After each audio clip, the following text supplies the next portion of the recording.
Spaniard on the Moon. Welcome to the Saturday show, sir. How are you? Yo, what's up, everybody? How you doing? Let's go. Thank you for having me. We finally Appreciate got you in here, man. Very cool. Yes, dude, I'm super excited. Let's And do as you it, can man. see, we have bonfires on the moon too, or fireplaces. Because absolute, total 100% his actual background. Yes, absolutely. I live here. You live in a cozy cabin in the middle of Nebraska. Oof, Nebraska. You do live in Nebraska, though, right? I do live in Nebraska. Yeah, Corn State. So if you were to look at a map of the U.S., just put your finger right in the middle. More than likely, you'll land there. Either you'll land there or in Kansas. That's really what it is. I love it. Dude, how are things in Nebraska right now? Good. I mean, well, we had a week. We all had a week this week. But no, I mean, things are pretty good. Our winters tend to be pretty cold. I do have to say that for the first time in the 8 years that I lived here, this is probably having the warmest winter of them all. So I don't know if I should feel lucky or I should feel worried about climate change right now. It's either one of the two. Yes. But it's been so much better. We got one bad snowstorm, and we normally get like 3 to 5 through the whole winter. So Gestaro and Chrissy, welcome in. Hope you're doing well. Dude, how do you guys have to deal with snow?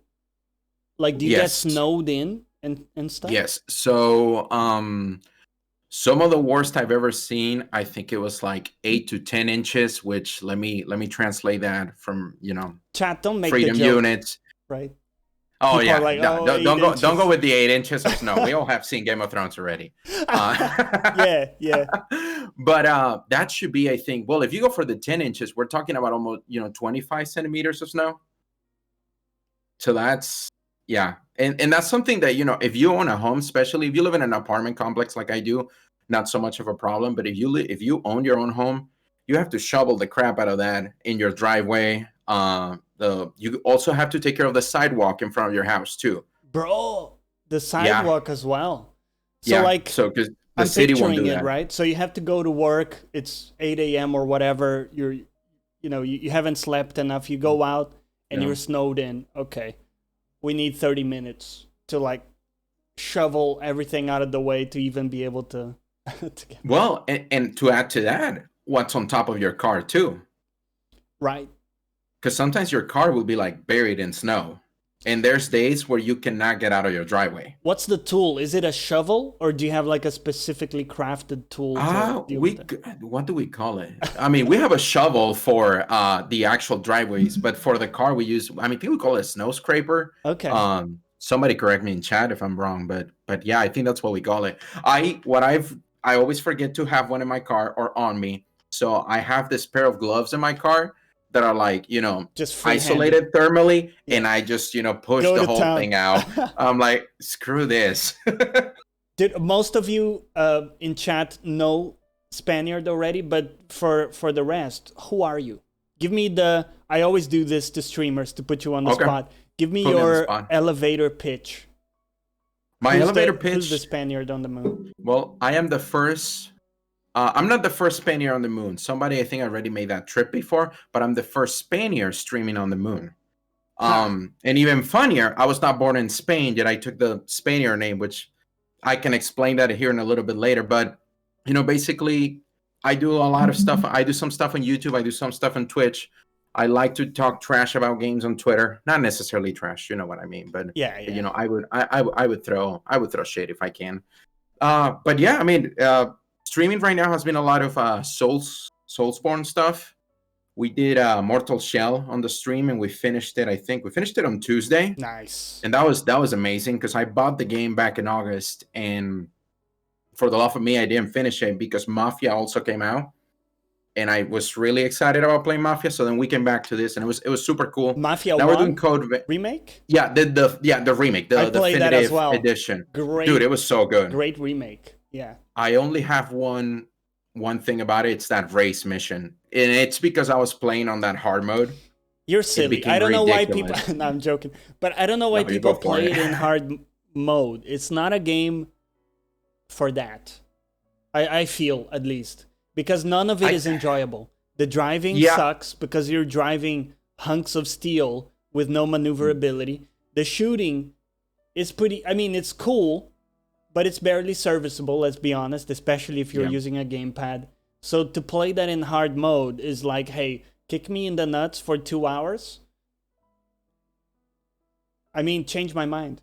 Was it enjoyable? Yeah, no. I think I agree with you, and I'm gonna add to that. I think it's my ego. Ever since I beat my first Dark Souls game, I felt that I have to play every game in hard difficulty. You know what? I've moved past it, dude. I can totally see where you're coming from. I was like, hey, I'm better than normal. Exactly. Like I owe it to myself to like prove that I can beat it in hard, but it's just silly because the game is about like having fun with it. So you got to think, what is the mode that's going to be more conducive to having a good time with it? Some games it's hard mode. If you play if you play I'm trying to think of a game like maybe Nier Automata and you won a challenge because you play a lot of these action games. Sure, go for it, right? Like I started that one on normal, and I'm starting to realize I got to the first ending A yesterday, last night, and I'm starting to realize that I maybe have to tune up the difficulty just a little bit because a lot of those combats became kind of just transactional. I'm like, okay, I'm just gonna hit you until you're done. I did have an issue with that final boss. We're not going to spoil it for people, but the problem I had is it goes on and on. So it's one boss, another boss, another boss, another boss. It's almost like a Sekiro multi-phase deal. And the problem is you need the heals. So because you take chip damage, it's a different game than Souls. Because Souls, you need a clean execution. If you're taking chip damage, you're just dead in 2 hits. Nier is much more of an attrition game where you're taking little damage, chip damage from projectiles and things. So you need to have heals with you. If you go into that final fight with only just a few heals, it's going to be a nightmare because you get to the end and then you got to repeat. So that's why I had a bad time with it, because I didn't go into it with enough heals. And you just literally mentioned one of the reasons I dropped it the first time I picked it up. It was when the game took me incredibly long to get to that specific ending. Yeah. And then I didn't even know there was more content afterwards, of course. But in getting into that boss fight, I think I had like a few potions here and there, whatever the heck they call it. And I was getting my butt kicked. I probably spent on that boss fight a good, 5 hours just trying to figure it out. Because it gets to a point where, ran out of healing. And also I didn't understand the plugin chip setup very well. Yeah. And dude, the moment you don't figure that out, it kicks your ass. I love that you say that, because the first time I played the game, I played the entire first playthrough without even tweaking at all the chips. And that's the whole like RPG system with it, which is like you choose what upgrades to have. You can only have a certain amount, and it fits in almost like a RAM memory layout.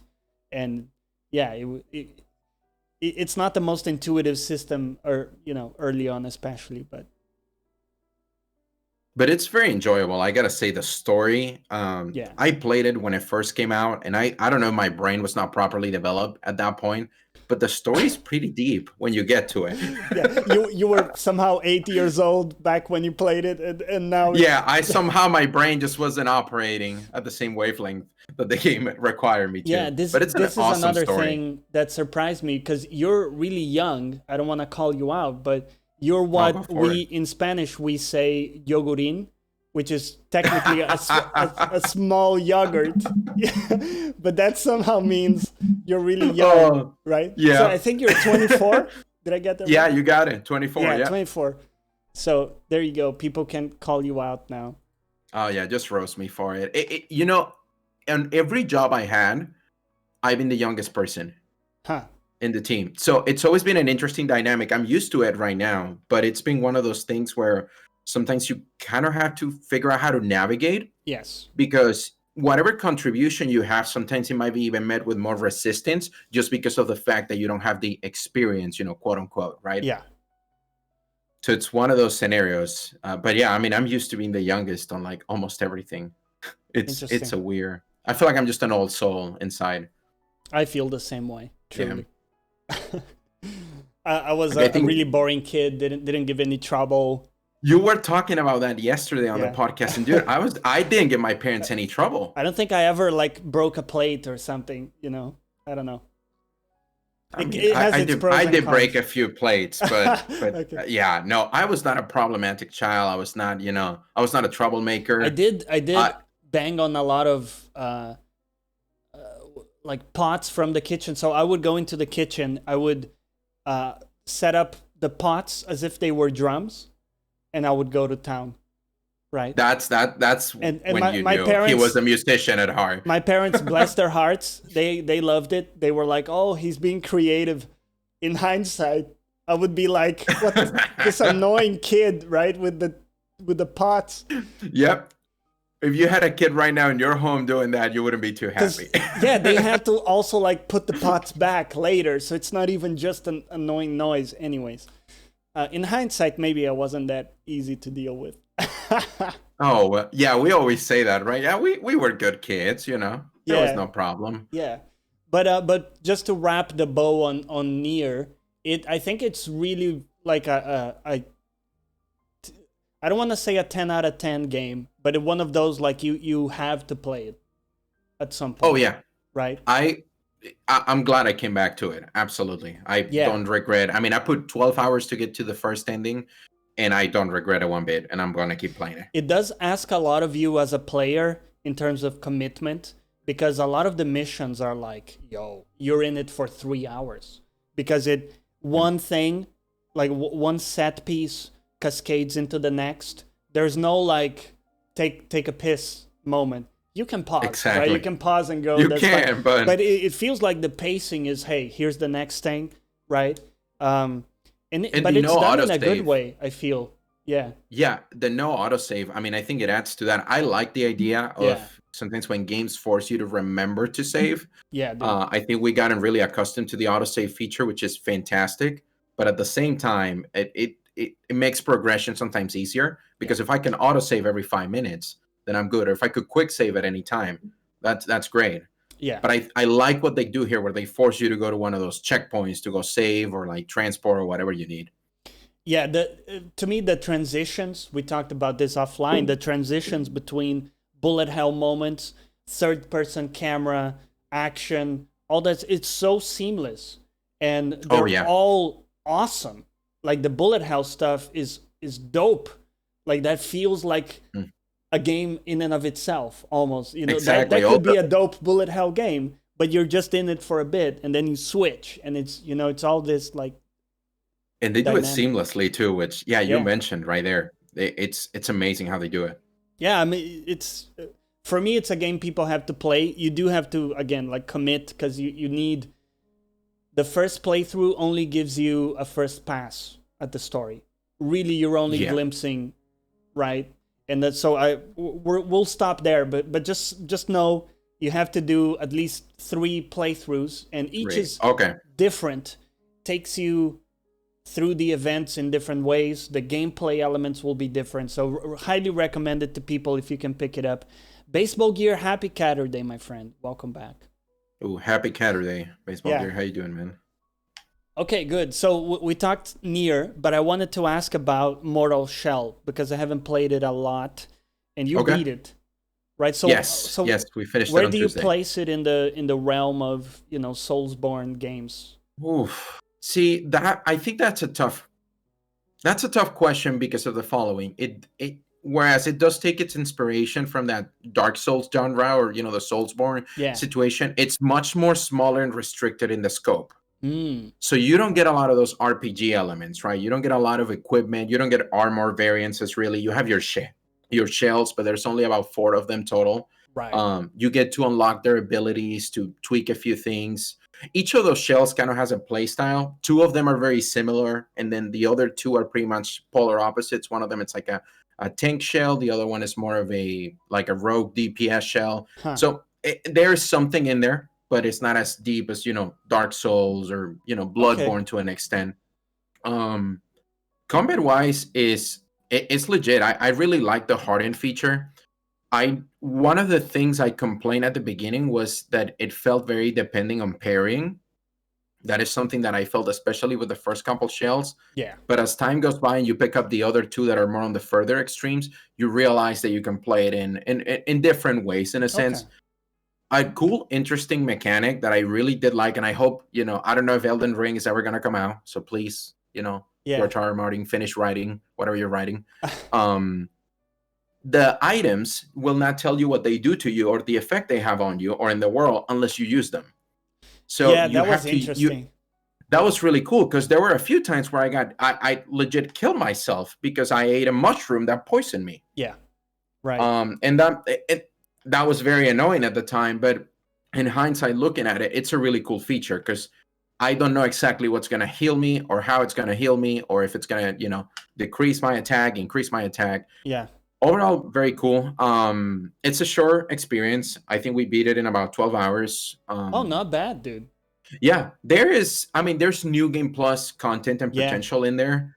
There is a feature somewhat like in Bloodborne when you acquire, is it the Moon Essence or there's something in Bloodborne that changes the world. Yes. I can't remember what the name of that currency or item is, but the more you have it, the world will look different. Yeah. There's a similar thing here where when you acquire one of the key items in the game, the main area will change completely and the enemies change completely. The layout kind of remains the same, but you can open different chests. Similar to Nier in that aspect that, you probably know what I'm talking about. But I think it's really cool. Boss design was legit. They added a DLC pack that is completely free. Like Roten Falls. I can't remember what it's called. But one of the things it does is it changes the music during boss fights. And it adds this metal band called Rotten Christ, which I've never heard of before. I'm not a huge metal fan, but that was amazing. Weretag, thank you for the follow. Happy Saturday. That's interesting. Did you play the DLC? So I don't think it adds any playable content beyond the music, and it adds something they call shades, which are just skins for your character. I can dig it. Unlock. I'm a sucker for skins, so. And I mean, they give it for free, so. How am I going to complain? It's included with the game if you bought it, and for a $30 game, I think it's worth it. Yeah, Corrado says really liked your playthroughs. Ultimately convinced me to buy the game. Dope. There we go. That's amazing. That's that kind of feedback is. See, Immortal Shell, time to sponsor me now. There we go. Yeah, contact me. Contact me. But I do want to talk a bit about your stream and all that stuff. So why Spaniard on the Moon? Explain the name. It's funny. I was watching before we hopped on the interview, and I was reading a bit of the questions in the chat. So it's pure coincidence. It has no deep. This is gonna sound. It has no deep meaning. Let me put it this way. So I know I had always picked the Spaniard. But one of the things I had noticed when I was creating the usernames is that there's someone out there, both in YouTube and Twitch, that already had that tag. Okay. And same thing with Twitter. So it was one of those things where like, okay, I still want to keep the Spaniard portion, but I need to add something, and I don't want to add something random that is like, that you cannot distinguish it from anyone else. So I think I was doing this late at night, and probably my window was open, and I look outside, and the first thing I saw was the moon, and that's what I picked. There isn't any deeper meaning behind it. And if you look at the logo for the channel, it's very funny because I haven't really been able to figure out how to put the moon portion in the logo. The logo is just a Spain outline, and it's just a Spaniard on there. So that is a part that I'm still trying to figure it out. Interesting.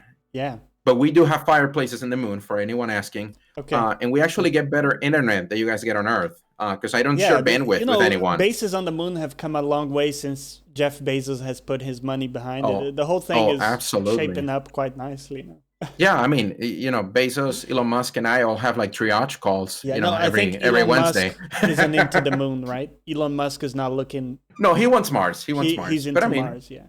A stepping stone. Well, and funny thing, I think for the last year they started selling commercial transport to bring materials into the moon in case any nation wants to build moon bases. I don't remember the details of the article, but yeah, they're going to start to do that here. I think it's 2022 when the first transports will make its way.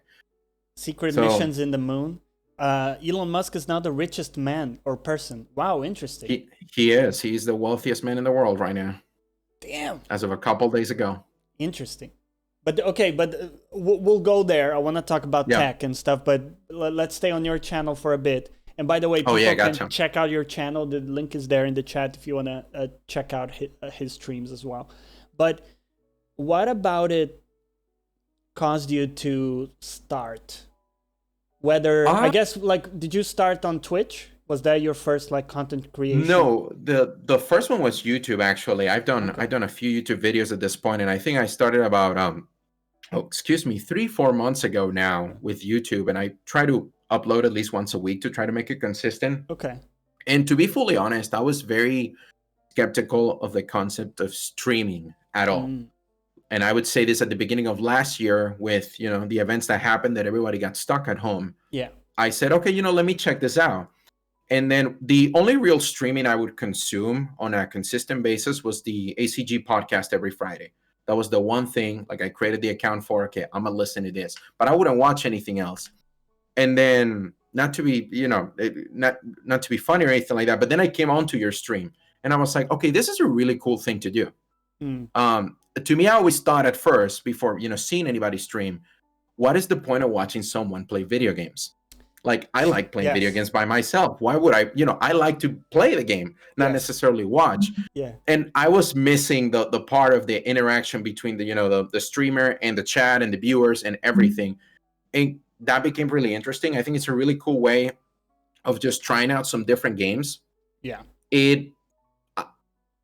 I get to use a lot of the kind of public speaking skills I have to use at work as well. So I feel a little bit more comfortable because a lot of the, training I do kind of leads me to have to talk to people virtually, especially now. And I'm going to be playing those games no matter what. So I thought, hey, might as well do this. If we get a few people in chat, talking about whatever, sometimes I'll have to pause the game for like 15 minutes and we just have a random conversation, which I think is dope because most of my gaming sessions, if I'm on my own, I'm just quiet. I don't talk to myself when I game, or maybe if I do, is cussing out a boss in like a Souls game or something like that. Hitting bear traps. Yeah, I heard about you. Oh my God, the bear traps. He will not let me outlive that. I will not. Yeah. This question here from Funny: how do you balance hobbies and regular work and daily chores? How is it for you?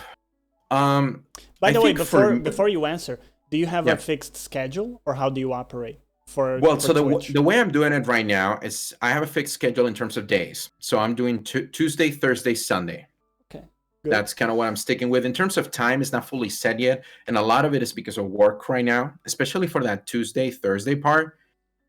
There's days where I'll be working until like 7 p.m. And there's days where I can be off at like 3. So it all depends on the workload that we're having at the moment. And it's pretty busy right now. So I don't want to, I love being punctual. I hate being late. So I don't want to make a commitment to a time and not be able to follow through with it. That's your life hack. You can't be late if you didn't set a time. Exactly. So what I've done for the last few streams is I'll do either a little fleet.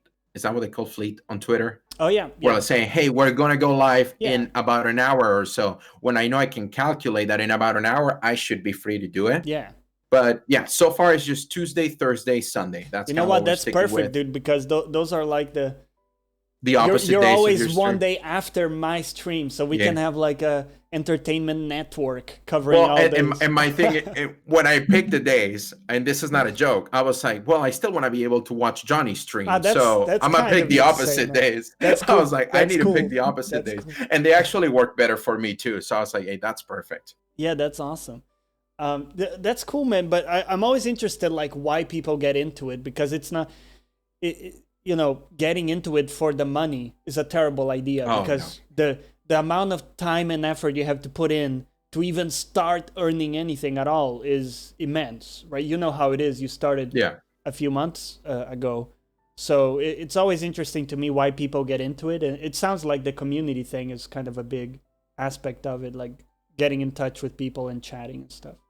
Yeah, I think that part is very important. I have no expectation of any income from this. If it ever happens, I'll be happy, but it won't be something that changes my life. That is one of those things Yeah, I think for me that, like as a part gig is nice to develop it to a point where, at some point it becomes like a side gig where, it's maybe some part of your income, but you don't rely on it for your rent, let's say. Exactly. That's a big gamble. Yeah. That's a really big gamble. Yeah. And I admire people who are actually willing to make that jump. Right. I don't think it's something I would enjoy, because then I think you said it. It creates kind of a dependency. Yeah. And the point of the stream for me then would become, okay, I have to get people to subscribe. I have to get people to donate, tips, bits, Yeah. whatever. If you're not hitting your metrics, it's not, oh, I'm not doing well. It's, oh, I can't eat this. Like, I'm eating rice all month because I don't have money. Exactly. It adds another layer of stress that I don't want, especially when I'm streaming or gaming in general. Yeah. Because if you take the fun out of gaming, I'm not going to do it. Yeah. Braz, yeah, I'll become a millionaire streamer. Yeah. But you touched on something that I think a lot about, which is like the skills that make you, let's say, a good streamer.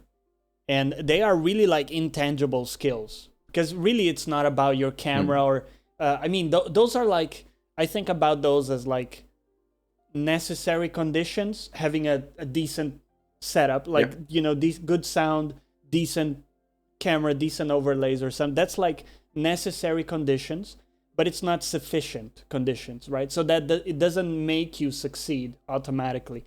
You also need to bring to the table a whole bunch of stuff that people may connect with and may enjoy, whatever it is, personality, being funny, educational, entertaining, right? All that stuff. And you touched on one thing that's one skill I think that people that do well have, which is like public speaking, right? So for you, when you go into a stream, do you put like purposeful thought into, hey, you know, there can't be any dead air, or, you know, like, how is it for you when you think about that? Is it just like you don't think about it? Or it is something that I'm working on right now. I think with a stream is a little bit different because I can never see my audience, right? So every time I've done public speaking in the past, I could look at you and I know exactly who is paying attention and who's not. And I know that if I need to gravitate towards a different area of the room to go and grab your attention, I can go do that. So with streaming, it's a little bit different because really I'm just looking into the camera and then I'm figuring out everything else. I do have a certain, you know, for the last stream is probably the first or second time I've done this. I have a few talk points that are things that I want to cover, maybe a game that's coming out, world events, whatever the heck it is, you know, personal finance. And then I'll kind of go into a little bit of a rant, not a rant, but just, you know, like your own giving you my TED talk about it. Exactly. Giving you a monologue. Another thing I've done, and I did this on the last stream and it helped me quite a bit, is I turn off that viewer count that you get. Because I've realized that I found myself looking at it way more than I should. I'm really glad you said that, because the thing about public speaking, because I've done, so I have a similar background to you in that I'm a software engineer. So we, you know, with both, we're like in the developer space, I guess. So in the degree, you have to do a lot of public speaking, presentations, all that kind of stuff in academia. And one thing that I noticed is when I would be doing a presentation, the quality of my presentation would actually go up or down depending on how receptive the public was.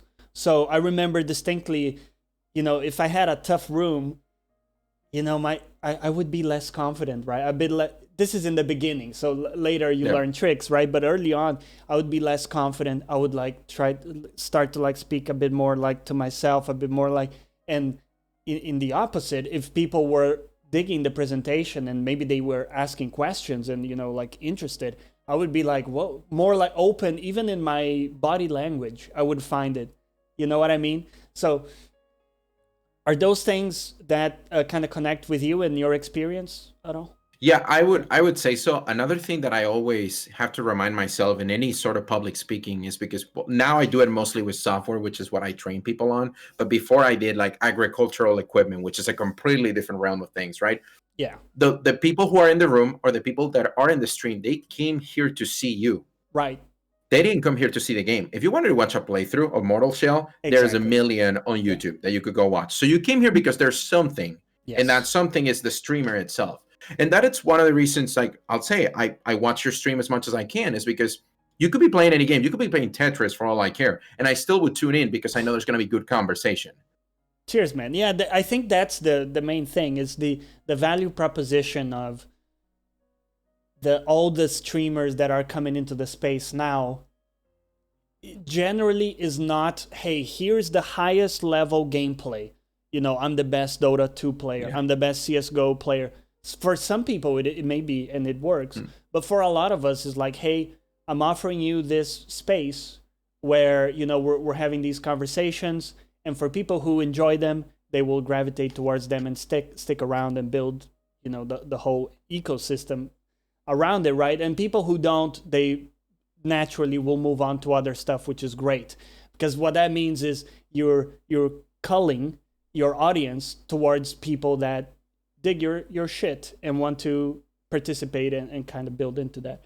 But the viewer count is interesting because that's, for me, is the equivalent of seeing people in the room. And if your viewer count is maybe below your average, let's say, that may cause you to actually have like lower energy or be a bit bummed down. And I think not looking at it is a great thing. I do look at it after, because for me it's important to see like, hey, did the show pop, right? Should I do more of what I did today, right? Or specific things like that. I do look at it, but I do think a lot of people obsess and are just looking at the views like, oh, it just went up. I fucked it. Exactly. I fucked this disaster. Right? Oh God, I found it very funny, especially after a raid. A lot of those people are just going to drop by definition. Yes. It's just kind of bound to happen. And I was just watching myself. I was like, wow, okay, if I keep looking at that number and I keep looking at that number going down, my energy in tandem is going to go down as well. Yeah. So I decided, hey, let me turn it off. And then I checked it afterwards, like you mentioned. Just because I want to see exactly, hey, am I, is it progressing? Is it not progressing? Yeah. Do we need to figure it out? But dude, yes. I think the problem is social media has kind of made us obsessed with the counts of like followers, likes, subscribers. Yeah. Exactly. How many likes did it get? How well did it do? Right? That's why I am so picky with any sort of, I would say mostly Instagram, which is the other social media I'm on liking stuff. Yeah. And it's not necessarily that I wouldn't like your content, is that I don't want people to fall onto that. Because me liking a picture or me liking a tweet, it doesn't mean anything beyond the fact that I hit a little heart button in there and you got a little animation from it and you got a notification that I liked it. In fact, I laugh about this, but in a social media, the like button is the least social of any possible. It's the least effort interaction ever on any social interaction of any type, because it's not a comment, so you're not providing anything. You're not opening a conversation. You're literally just like popping, hey, I kind of dug that. It's like a really low level of interaction. It's the bare minimum. Dude, it's the quick time events of social interactions. Yes. Think about it. Yeah. That ODM, is so true. How are you, ODM? Hey, ODM. But yeah, no, I'm on board with you, man. So what for you, like going into this year, do you have any like plans, or is it solidifying the schedule and just being consistent, or have you thought about anything for the new year you're aiming towards? For the stream is probably solidifying the schedule. As I go by, I'm also watching some of those bots and trying to be as critical as I can of where are the areas where I can like, hey, what do I need to change? Or, was this a good idea? Was this not a good idea? So it's going to be a little bit more of like iteration.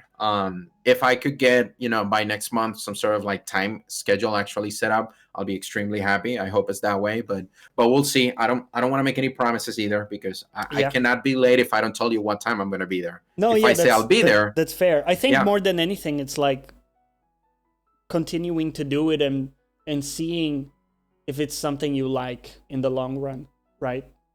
Because it's a really weird thing to do, like streaming games to people. So I always think there's a good period of months where you have to like check if you really like it, because it's a lot of effort. It's really a time sink, right? So you got to make sure that you're not just doing it because everybody's doing it, or for the wrong reasons.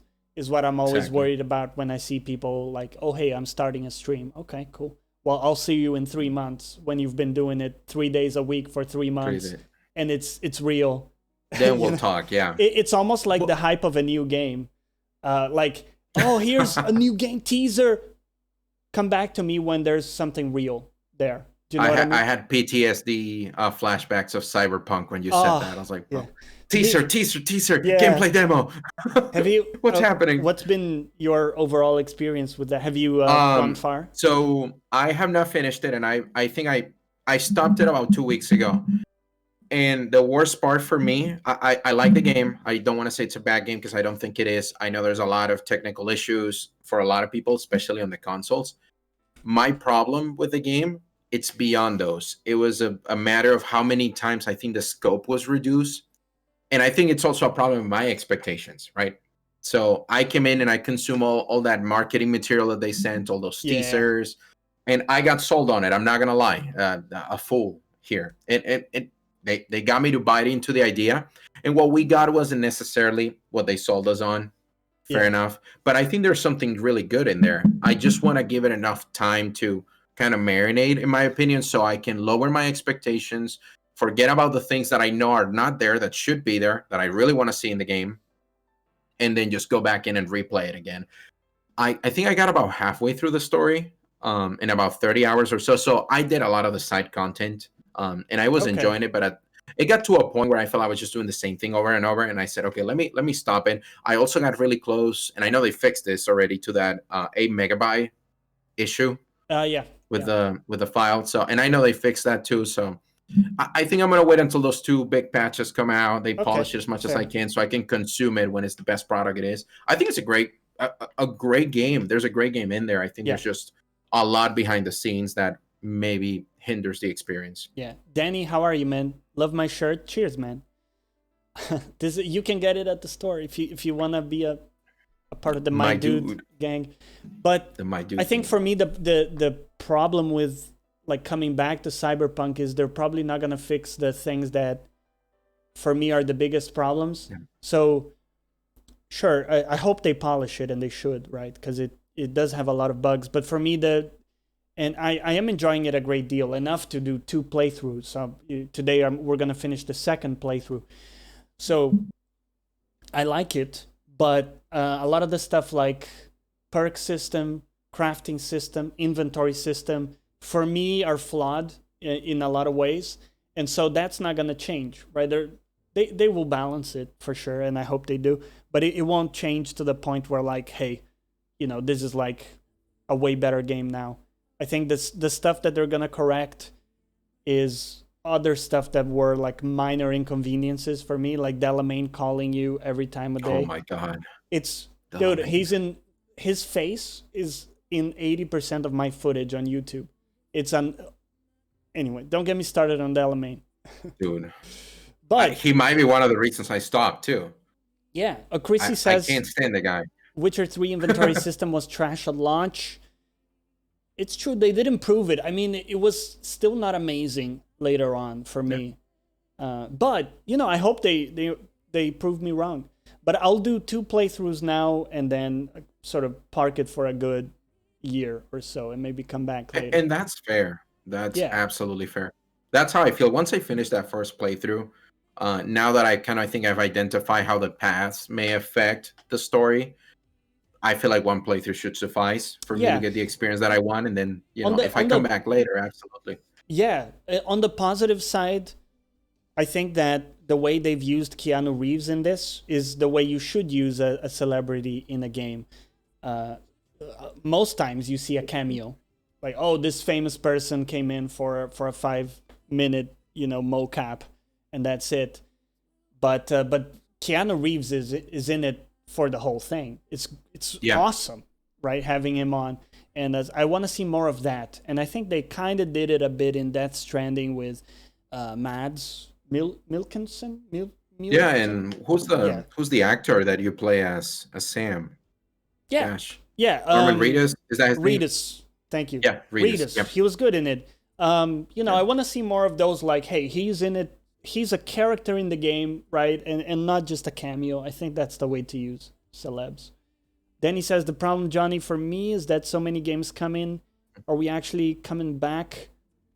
Yeah. I mean, there are always downtimes, right? There are always downtimes, but I don't know if you're right. I feel like right now is a good example of downtime, at least for me, right? Like I'm waiting for Hitman, and I want to try the Medium. But right now, between really like me dropping Cyberpunk and those games, there's a gap, and that's the reason I've been playing Nier. Yeah. Because I was like, okay, let me go back to that because I haven't had the chance to. Yeah, Chrissy, I'm also really cherishing my time with the game. I like the characters a lot. I think Judy, Panem are great romanceable characters. They're pretty dope. Maybe in my top, like that I've enjoyed most, like interacting with in a game. I love the world, the actual buildings and stuff are great. So there's a lot good there. But yeah, it's not an incredible, let's say, just RPG from this standpoint of what I want from an RPG. It doesn't have the chops, but it's a solid, cool experience, worth it for me. Anyways, let's move on because, dude, this Cyberpunk has been yeah, it's like a broken record. Yeah. That's why as soon as I said, I was like, I probably should have not. we opened a can of worms. No, but yeah. Man. So on the streaming side of things, then, did you give me like a goal for this year or something you were looking towards? I mean, I guess I'm working towards the affiliate path, but it's not. Yes. I mean, it's not necessarily like once I get there, I'm not. Nothing will magically change. Exactly, nothing magically changes. But it's nice because you have a few things, right? So you have access to transcoding sometimes. You have emotes, so you can give to people. People can sub to you with Prime if they dig your content, right? So for me, it's nice. There is an argument for not accepting the affiliate. So I just wanted to lay it out for you to consider. Okay. Which is you can stream on multiple platforms if you're not an affiliate, right? So you could, for example, stream at the same time on YouTube and Twitch and then chat with both chats at the same time using Restream. This is something a lot of people do because you do videos on YouTube as well. So it may be that you're building an audience there and it's kind of an easier transfer for you to stream over there. A lot of people are doing very well with streaming on YouTube. So it's just an option to consider before you... But once you accept affiliate, that would be against TOS, I assume, right? Yes. Yeah. Okay. So it's just a heads up. Like, actually, a lot of people now are going down that path of like streaming to multiple platforms and seeing which one like takes off. And for some people, it's like Facebook gaming, or some people it's YouTube. Oh Lord, Facebook gaming. Yeah, I don't know what's going on there. I don't get onto Facebook, but someone's watching, I guess. Your grandma, all the stranded relatives in your nah, thank you. Yeah. If I was gonna do both, I was gonna say Mixer for a moment. I know that doesn't exist anymore. It'd be YouTube or Twitch. I have to. I guess I would have to consider it. I'm not, like I said, I'm not in it for the money. So the sub portion, as nice as it is, it's not life changing or something that I'm gravitated towards. To the emotes, that's the part where I was like, okay, that'd be kind of cool having that stuff, right? It is really cool, and it's cool that people can like sub to you, and that's almost like a demonstration of, hey, they're getting value from the stream. I support you. Other people see it, right? It kind of builds a nice thing. I'm happy with being an affiliate, but I just wanted to mention that. You got any, kind of like you dropped that question on me. Oh no, sorry. Go ahead. No, I just wanted to say hi to Campbell who came in. Happy Saturday. But what, you were gonna drop the question on me? Well, yeah, I was gonna drop the same question to you. Any you have goals for the stream this year that you have planned on? Any sneak peeks we can get? So my goals are always to stick to the systems that I've decided on, that I'm implementing. In my case, it's streaming 3 days a week, never missing a stream, and keeping up the quality that for my vision, for my content, right? That stuff. And as long as I'm able to keep that, for me, I'm meeting my goal. Now, because I try to keep it in a way that's under my control, because if I told you, hey, I want to hit X followers or subs, that's not really in my control, right? I can tell you about the things that I'm doing towards that milestone, and my goal is to stick to those in a way that I think it will get me closer, right? Does that make sense? And I think you brought a really good point, which I think a lot of people, and I think not just streaming, but almost on everything on life should do, detach yourself emotionally from an outcome. Yeah. You can be emotionally attached to a process, right? So if you enjoy doing the stream, if you enjoy your progress, that's one thing. Yes. But if at the end of the day you don't hit that mark of whatever number of followers, subscribers, or whatever the heck it is, don't let that bring you down. Right. Because that hinders your progress at that point. Yeah, it's so crazy, man, because people set these arbitrary things like, I want to be partnered by the end of the year.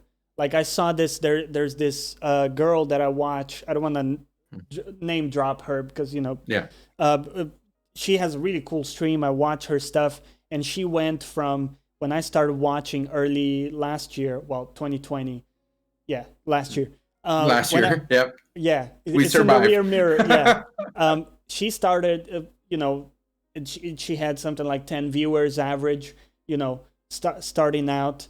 And like a few months ago, I think it was circa September, she was hitting like the 50 viewer concurrent average. So like really, really growing really quickly, right? And so for her, that jump was insane. Like she describes it as unbelievable, right? Like she wouldn't, like it's crazy.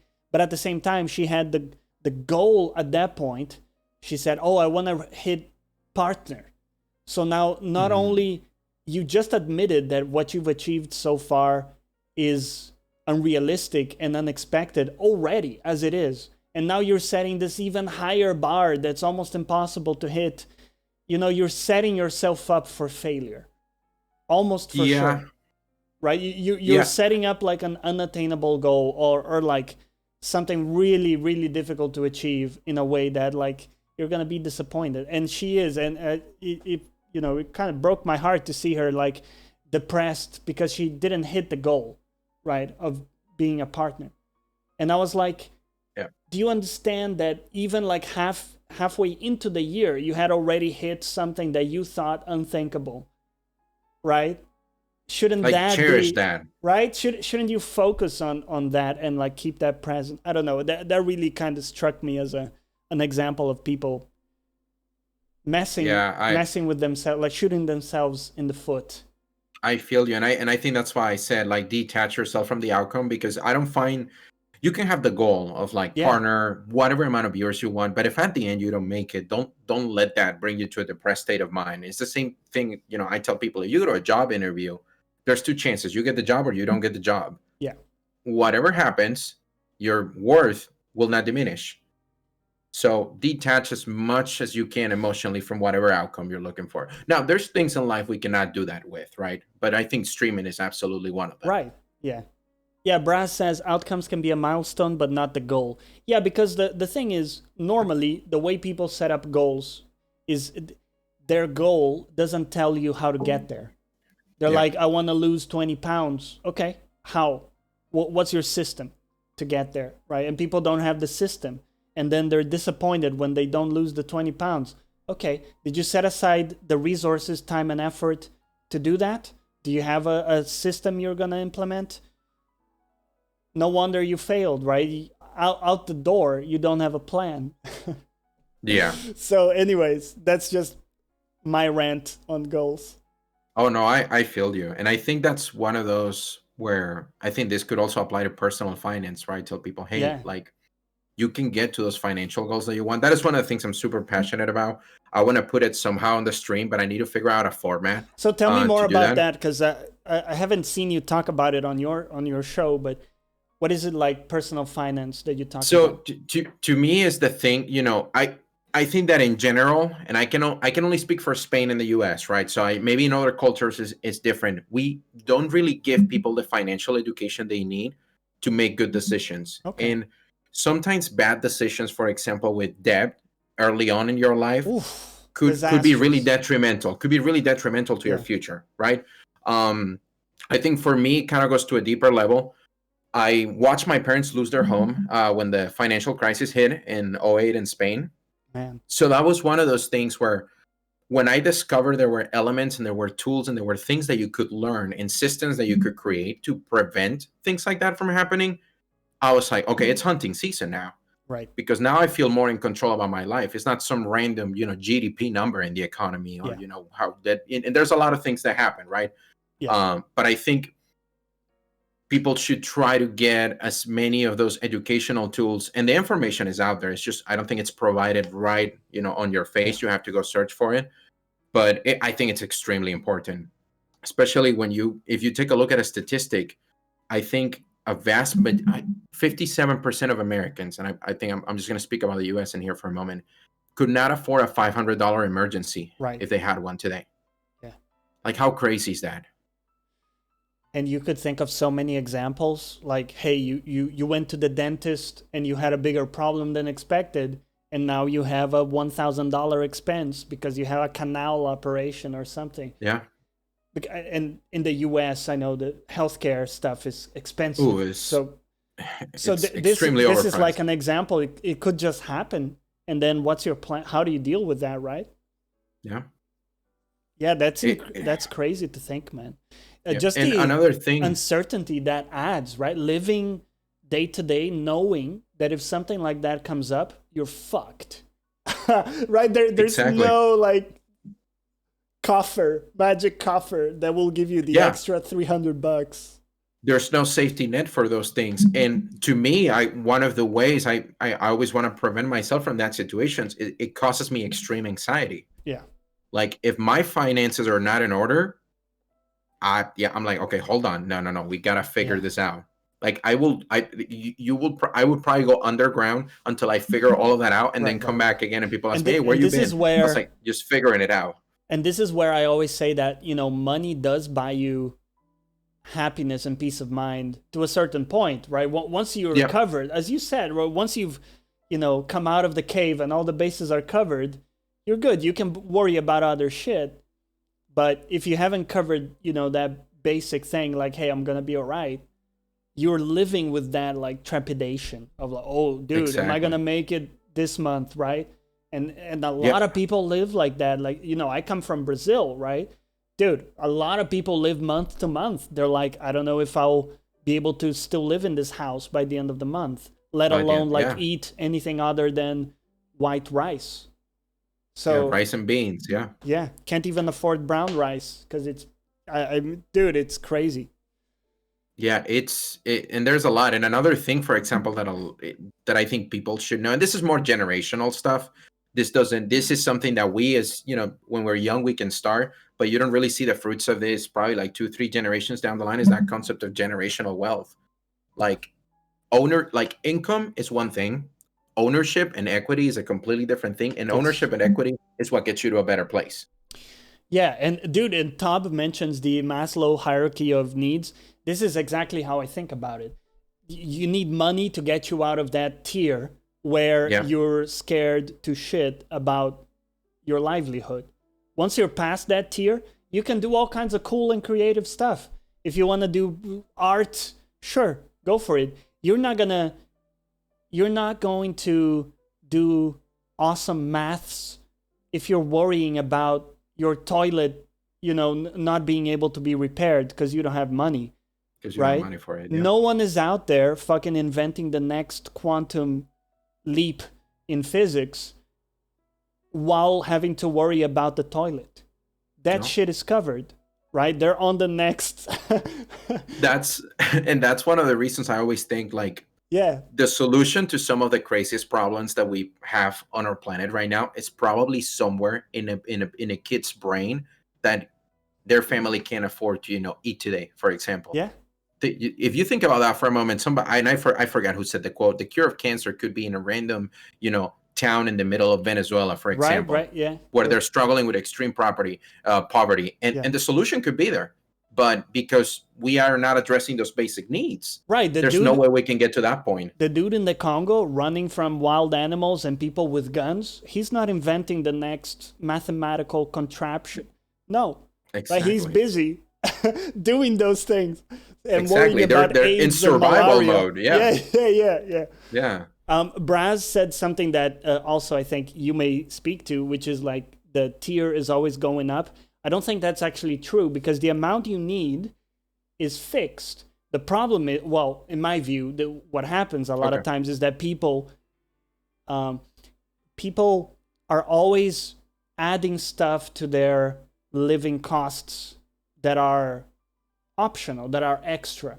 So people, let's say that I got this new job and I'm really excited. So now I buy a new car. Now my new car requires more expensive maintenance and all kinds of things that come with it. The next time I get a raise, instead of keeping that and having the extra cash, now, I get something extra as well to add on top. So now my living costs are getting bloated and bloated and bloated.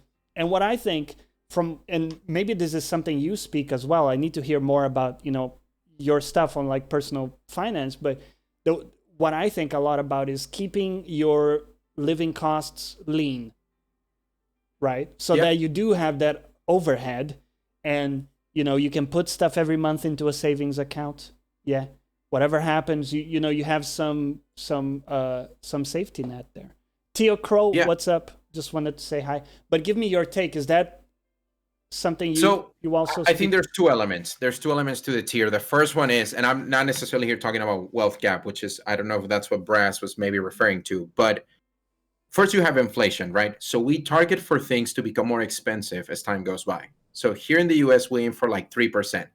So we want to hit a 3% inflation where, every year prices would go up on things 3%. That's the way the Federal Reserve has it set up. This is the way. And then on the other part, this is the portion that you mentioned. I think it's more on that financial education side of people not understanding or maybe not knowing how to live beneath their means. Yeah. Exactly. I think one great way that you can see this is subscription services. If you were to count like the amount, so you have Netflix, Hulu, HBO, and then if you go to the gaming ones now, hey, on me too, I'll take it. But at the end of the day, it's a reality. Yeah. If people were to analyze how much money we spend on subscription services and they were to compare to the amount of content we consume on them, I would certainly believe that most people are not getting what they're paying for. Yeah. That struck home a little too close because I do have to revise some of the ones that I have that I haven't been really using that much. Yeah, man. It's a world. Yeah, it's a whole thing. Like in this, let's say in this capitalistic world we're describing here, where we have ownership over our outcomes, and it's our responsibility to set ourselves up to not be caught off guard and have personal freedom, independence, and all that. How do you view like charity? And do you think about like giving to charity, and do you think that's something people should be doing in general, or are you weary of charity organizations? I think it depends on the organization. I think there's a lot of great ones out there. One that I can think of, and I actually read the founder's book, is Charity Water, which is started I think like 15 years ago back in New York City, and what they spend their time on, it's really bringing access to clean water to areas where they don't have it. A lot in South America and in Africa. And gosh, I can't remember the name of the founder, but he wrote a book called Water. I think the book is actually called Water. Oh, okay. And it's an amazing book. It's the story. I'll find the title of the book, and I'll send it your way. But it's a great book, and it tells the story on how he went and created this charity. But kind of going back to your question, I think charity is good and is important, but you have to find that there's so many issues in the world that you have to find out one that speaks to you. Yeah. Right? Yeah. So for some people, it might be, right now, because of the situation that we live in, helping people out with either food, rent, or something like that. For some people, it might be more towards healthcare-based needs, education needs, clean water is the example I gave you. Yeah. So I think you have to find out. We don't have a limited pocket, so we couldn't just donate everything and solve every world's problem. That's not in our, we don't have those capabilities. But if we find a specific issue that speaks to us and we can make a positive contribution, I think that's a great idea. So I think, let me challenge you a little. Okay. Mild challenge. I think that what you describe is what would make you feel good because you're giving to a cause that connects with you. Yeah. And you're seeing a tangible impact from your, right? And that's good. Yeah. I want to make sure people understand this is good, right? I think people should do that. But the big but for me is that our software, the way we think, is terrible at actually detecting, what is the worst cases that we should be worrying about in terms of, people in need. So let me explain. If you see someone on the street and, I don't know, they've fallen and they need help, you're going to help that person immediately. It's, it's like a trigger, right? Yeah. I think Peter Singer has this analogy of the girl in a pond. So you walk by and there's someone drowning in a pond next to you. It's almost a moral duty for you to help that person because it's not going to cost you much. And, there's a person drowning in the pond exactly. next to you, right? It's a person drowning right in front of you. However, metaphorically, there are tons of people, let's say in Africa or the Congo, whatever, that are metaphorically drowning in a pond. And you could help them by donating to, I don't know, like a malaria organization that what they make is like bed nets so that people don't get bitten by the mosquitoes and don't get malaria, for example. I don't know. I'm not, super versed on those things. But that is not a very sexy cause. So, in other words, giving money to that charity may not make you feel as fuzzy as if you're giving to a charity close to you that you see the impact directly in your neighborhood, right? But the impact of your dollar on the malaria cause, I think it still to this day is one of the best like bang for buck thing because, with a few dollars you can make a net and you can save a life, So the impact of what you can achieve with your money in some of those causes are so much more than, anyways, that's a long spiel, but that's just to say a lot of times I think our intuitions, aren't good in what causes we should choose because we're biased towards what's close to us, right? As you said. Exactly. I totally agree. And I think that's kind of how I started my point. If I look around me, people could need help with either food or rent. So those would be like my most immediate ones that I see. But then you're absolutely right. We have causes in places in the world that probably we're not aware of and that extremely important as well. I would say, though, I know that sometimes people will focus on the charity for the purpose of, like, the endorphins that it releases, the dopamine, the excitement and the happiness that it maybe give you to like help someone else. Yeah. I think we should focus more on the outcome than the outcome for the individuals that we're helping rather than the outcome for emotions or feelings. Yeah. Just to be able to separate. Actually, I was having this conversation last night with my girlfriend, and we were talking about how are humans actually capable of selfless acts? Because even if I donate, and that was where the conversation went to. Does it even matter if the outcome is helping someone else? Yes. Why do we care about it? The emotion or the fact that you get a fuzzy feeling out of it, and you could see that as selfish, to me doesn't matter because you're still, you're still helping in that capacity. Like for me, the way I think about it is we can't rely on our intuition for what's a good cause, and therefore what we should do is think analytically. Hey, where's what's a cause that I need to refresh the fireplace video. I just realized. I was like, wait, hold on. Now I got multiple cabins. Let's go. Let me try to do that. Yes, we have a lot of real estate on the moon, guys. If you want to purchase, please just send me a DM.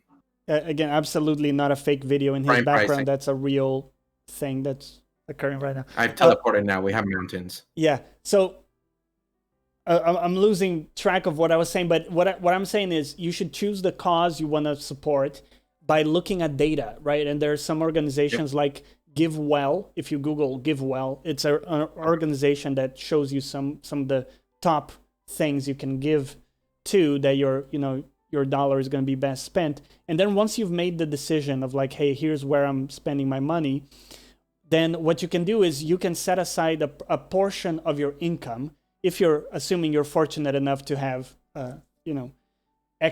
extra and you're not struggling massively, right? Assuming you're in a privileged position, you can say, hey, I'm giving 1% of my income, maybe. As little as it is, it doesn't matter, because the point is you do it every month.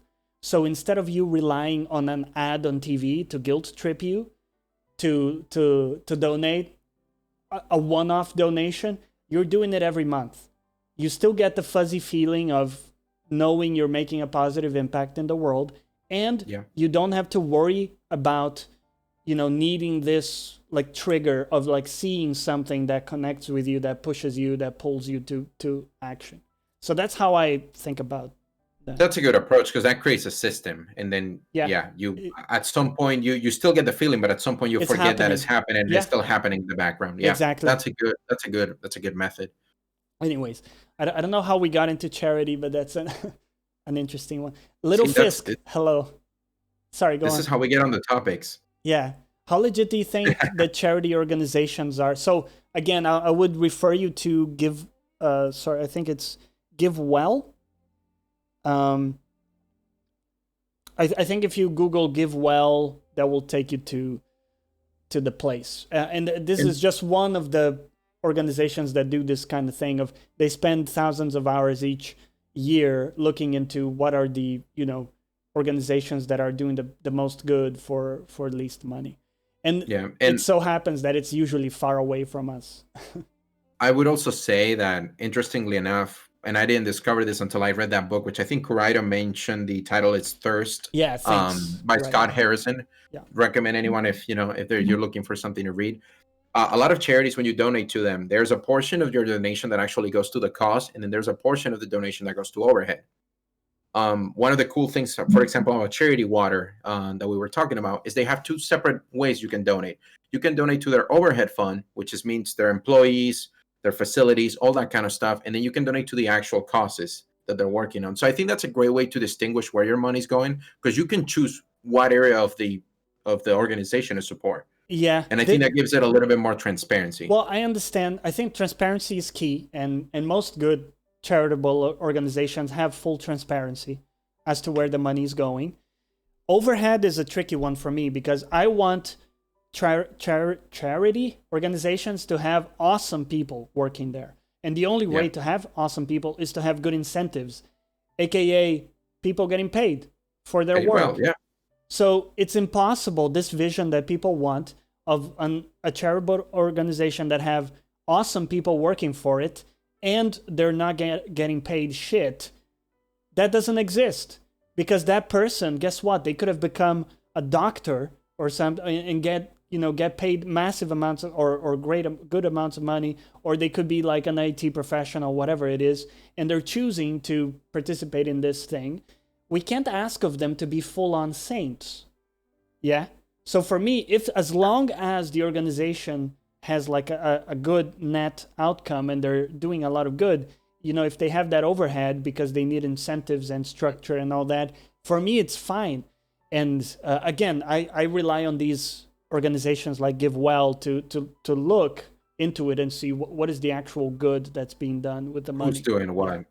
I think you're right. The strength of the outcome should be what matters the most at the end of the day. Yeah, exactly. I think, in fact, there's a case for like a morality that's entirely selfish based, in which like it's in your own interest that shit around you isn't on fire and people are getting along, right? That people are enjoying the interactions with you as well. So everything for me cascades from even self-interest. I don't even, and I do feel, sympathy, compassion, and love for others, but I don't think you even need that to have this sort of like, decent...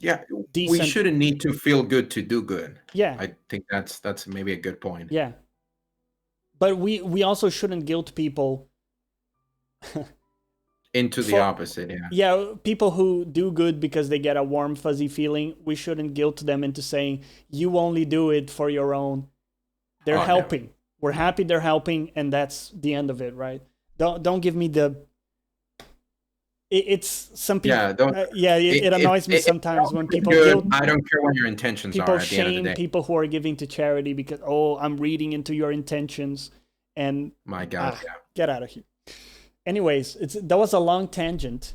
I did Dude, want it to was. hit one other thing here, because I was thinking Okay. about, just in the way in an RPG you have like pivotal moments in the story where it can go one way or another, and Okay. some good RPGs leave it up to you, right? If you think back to like Mass Effect, you really can Never choose to played go that one. Don't down. roast me. Don't Okay, roast me, people. I never played that one. you're fired. You're I've heard booted of it. from the I've podcast. heard of it. No, Jail.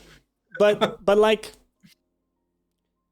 do you, when you think back, like in your life, have there been any moments where you almost have like a fork in the road, and you could see yourself having picked something different that would have led you in a totally different direction? Do you have any like points like that in your life that you I that got you one. identify? I got one for you, and I think it's like it's pivotal not just because of it was a professional one in like right after I graduated college, but it also affected everything else personally in my life and the way I view things. So when I graduated college, I went to college for a finance degree, right? So I studied investments, I studied all that fun stuff, right? And then I took a job with a wealth management firm in the town that I live in. um, I was just pretty much reaching to financial advisors and getting them access to our products and that kind of stuff like that. It was almost a sales position in a sense, but to long story short, I was super excited. I literally started the job the day after I had my graduation ceremony. I did not even take time off, not even a week, couple of weeks to do something else with friends. No, I was like, let me get going. 3 months into it, I hated the job. Whoa. I hated the job to the point that it was hard to wake up, and it would give me anxiety to wake up to go to this job. So and that anxiety built up for a good month. And I always felt at that point in time that it was I can't quit. I just started. Why would I be a quitter? Right. Uh, until I got to a point where I realized it wasn't conducive to anything. It wasn't good for my health. It wasn't good for the health of those around me either, because you drag people with you when you're in those states. Yeah. So it got to a point where I quit. I left the job, and I remember from the last day at the building on the drive back to my apartment, the sense of relief that I got was massive. And then because coincidence of life, somebody reached out to me to go again into the training field, which is something I did kind of as an internship while I was in college. And somebody reached out to me to get into it, and I've been there ever since. But one of the rules I've made for myself on my career, applies to streaming, applies to YouTube. It's like you don't do stuff you hate. Yes. You don't do stuff that makes you miserable. And if there's one thing that I can have people get as a takeaway from today, is don't do things that make you miserable. And that applies to anything, like your Yeah. job, relationships, your hobbies like streaming, gaming, whatever the heck it might be. Make sure you're not going to love everything you do in life. By the way, there's going to be even parts of your job that you're like, okay, fuck this. I don't like this specific portion. But if you hate the entirety of it and it brings you down, get out. Dude, That is that's, one of those where like that to me is imperative. if Like if people you take any message from today, let it be that, because if you yeah, hate take that. the little moments of every day, your life is made up of those for the most part. Yeah. So that your life sucks, man. And they have the most impact on you. Not the big days, not the big, celebrations or the big Yeah. defeats. It's the everyday little moments. And if you hate those, you basically are gonna hate your life. And no one should hate their life. Yeah. Yeah, it's, sometimes it's hard because a lot of people are stuck, right? So they need the money. There Yeah. isn't anything else on the horizon. It's difficult. It's not easy, right? But I think the side hustle is a good like starting point for those people where like, hey, try out some stuff on the side. It's gonna take a lot of effort. It's gonna be difficult because you have to put time aside for it. But try to like find a new niche, a new direction or something on the side. Start to get good at it, and to the point where you can start to get paid and that then becomes a side gig, becomes a part-time job. Maybe you can take time away from the main job, slowly transition. It's not easy, but you gotta do something, right? If people talk about the 7 streams of income, which it's one of the most difficult things for anyone to achieve, because most of us have one stream of income. If sometimes we find our situations where we have no streams of income, and then as you start building on those and you find out, like you said, side gigs, stuff like that may bring you in some money, it creates a relief that you're not dependent on that one thing only. Yeah. Whew. My final question for today, Spaniard, and before I ask it, tell people what do you have going on in your channel next week?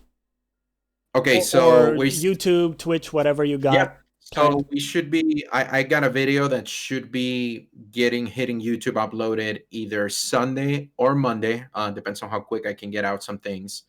It's going to be, again, Mortal Shell, so I'll only say that. And for the stream, we're now going through Code Vein. I do want to say that when we started on Thursday, I started playing with a companion, and then I realized that makes the game a bit easier than what I thought it was going to be. So I'm going to drop the companion on Sunday, and we're just going to go solo on this one. So it should get a lot tougher, and you should see a lot more swearing coming from me, which I don't think we got enough of on Thursday. Very good. Okay, so people can check you out at the link, and I invite you to do so. Dude, it's been a great chat. My last question for you today is if you can think of 3 things that you want people to remember you by. Let's say they stop by your stream, they enjoy your show, and when they leave, can you think of like 3 things, whether traits or things about your stream in general, that you are targeting, that you want people to remember you by? And if you can't think of 3, that's fine. Give me 2. Okay, so I would say, and maybe this doesn't apply just to me, but to the concept of the stream and what we're doing in there. I think I want it to be a relaxed place. I want it to be a place where you come in, and, and not adding more stress from what you may be dealing with in your real life. I don't want to be discussing a lot of the world events because we already know what's going on. I don't have to remind you on a Twitch stream. I would say kind of building a friendly community. That's probably another one of those where if you're a jackass and you're going to be an asshole, please don't show up. And the final one, I think I'm funny, but I don't know, man. I don't know. My girlfriend sometimes will roast me with that, and and she'll fake laugh. Sometimes she'll fake laugh. I know, and she might be watching this right now because she said she was going to tune in. So I'm going to get a text in a little bit. Nice. Well, I think you're funny, man. I enjoy your stuff, and I appreciate you taking the time today. I know it's really early for you, but I enjoy. Oh no, man! I appreciate it. Yeah, I enjoy talking with you, man. I hope to have you on more. Maybe we'll do some collabs, whatever we can put together. Absolutely.